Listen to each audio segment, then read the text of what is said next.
Right, everyone tonight has talked about their dreams, and 4 years ago I was taken to India, not to see the tourist areas of India, but to see the real India. And if you've been to see, and the guy who's just spoken before me has said things in his talk that I totally agree with. Once you've been out there and you've seen the real India, not the high tech, not the people with money, the real India, you realise that what we've got, we don't ever need to complain again.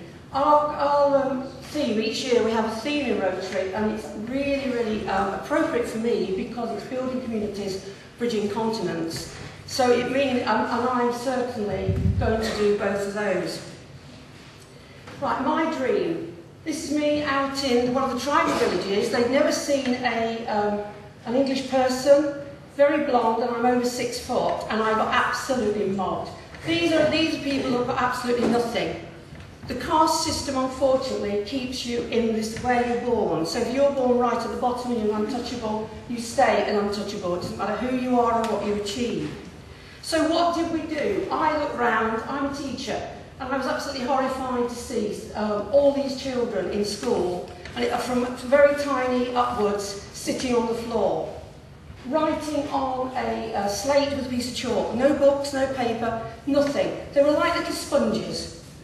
All they know is that if they get an education, they will get themselves out of poverty. It's the only way to do it. That's a typical class, 50, 60 children, not a sound, everybody listening. So I came back, what was I going to do? I was going to get those children off the floor.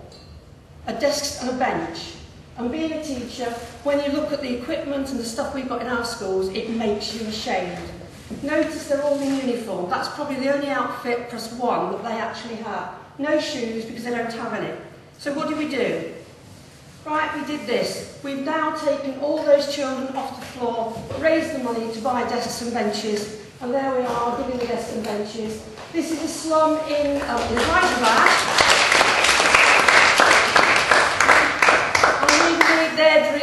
Try to make their dream come true. That's just a tiny number. Not very good. When we went into one of the villages, a lot of the villages haven't got clean drinking water, and every 3 seconds you see in the advertisement on the television, a child dies, mainly because there's no clean drinking water. This was the water tanker that went round the villages where they can't have bore wells or anything like that. And we decided that we said just off the chance, we'll try and buy you a water tanker. Following year, we went back, and this is the water tanker. So that now goes round to the villages, and it goes every day, 2 or 3 times a day, and thousands of people now have clean drinking water. Will you please save my sister from polio? This is a young girl who's out on the street. That's a baby she's holding, it's not a doll. She was in the way, there was something happening. One of the policemen got a big stick, hit her with the stick, and she ran round and went round behind my husband's legs. Polio, it was one of the biggest killers in the world, and Rotary have now got it down to 4 countries only. We have millions. Every so often we do National Immunisation Days, and that's me giving polio drops out in one of the villages. And millions of children are now being saved. They will not die from polio. It's one of the diseases that we don't see here very much, but you do occasionally see somebody, an older person, who has actually had polio and is suffering. So we've nearly actually eradicated polio, and that's out. The lady there was they sometimes walked miles and miles and miles to come in to get the children. Would you drink this water? This is the water supply. That's the buffalo in. The dogs go in. We do the washing. We get in and do the washing. We use it as a toilet, and then the children drink it. If they have no choice, an elderly lady walks 6 kilometres every day to the well, to the water, 6 kilometres back twice a day to bring dirty drinking water. And I was telling somebody about this once, and they said, God, what will she do with her time now? She doesn't have to do that. I could not believe that anyone here would come out with a comment like that. She probably now would spend time with her grandchildren and enjoy her life, even though she was in her 80s. We provided 242 villages with a bore well. A bore well costs about £270, and they're put into the villages. The villages have now got water for 15 years. And so literally hundreds of thousands of people now have clean drinking water. It's not always able to put in a bore well, so that's why some of the villages have water tankers. Children no longer die, and that's one of my favourite pictures that we actually took. And if you notice that everybody who actually pays for a well, there's a plaque on each well to say where it came from. That little lad now will have a life because he's now got clean drinking water.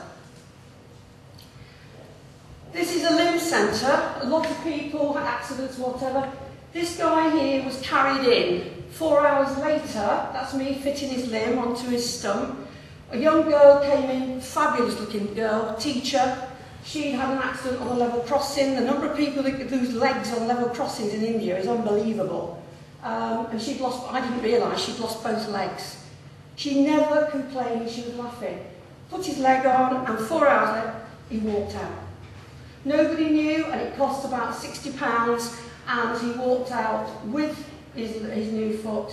And really, if you saw that guy, after he got used to it, you would not know. That has changed that person's life. Right, next part of my dream. This year, I'm lucky, as district governor, I can have a district project. Everywhere you go, you see this. If you went to see the film Slumdog Millionaire, and everybody says, oh, how dreadful, that is nothing compared to when you get out there.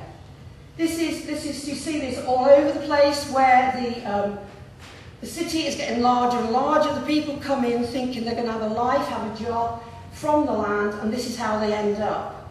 The chickens are there, they're drinking, pecking around. That's the sanitation. There is no sanitation, that's just the water. Anything will do. That's in the city.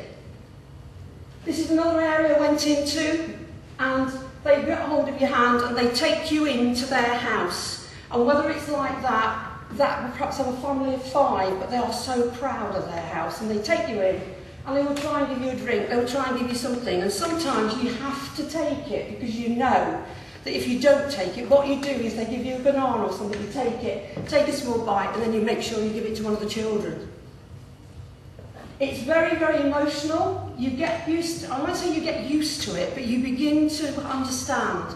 And the thing that never ceases to amaze me is that nobody ever complains, everybody smiles. Can you imagine here what some of our people were doing?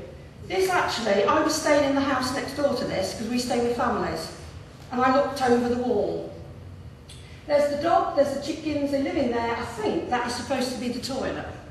It probably actually is just a bit of stuff around and a hole in the ground. And there was a family of about 7 or 8 living in there. Out in the countryside, you see villages like this. That's fine until we get the monsoon. The minute the rain comes, the whole lot disappears. I can't imagine what it's like when you sort of everything is floating in water. This is one of the houses I went inside. That is all they have. 5 people living in there. Actually, that is a very, very good one because it's quite decent. But just notice how neat and tidy it is. Odd clothing hanging up, everything they own is in there. So what am I going to do about it? This is what I'm going to do. I am going to build at least 50 of these. If people that know me, if I say I'm going to do something, I will do it. And I will beg, borrow, steal, drive people mad, and I will do it. But the main thing is, what does it cost? Right, this will take families out of poverty, it gives them a home, it gives them clean drinking water. It gives them sanitation, it gives them shelter, it gives them a better life. As the guy was there saying, it makes a difference. A small amount of money makes a difference. But I think the main thing is their dream. It gives them hope and it gives them a future. And when you know that something like that can make a future for them, what's it cost? It costs £600. The Indian people, the people over in India, are putting in the other 600 to build a house. So will you help me give them a future? If anyone's got any means of advertising things, I've got cards, I've got stuff, I can email it to you. Let's give them a future.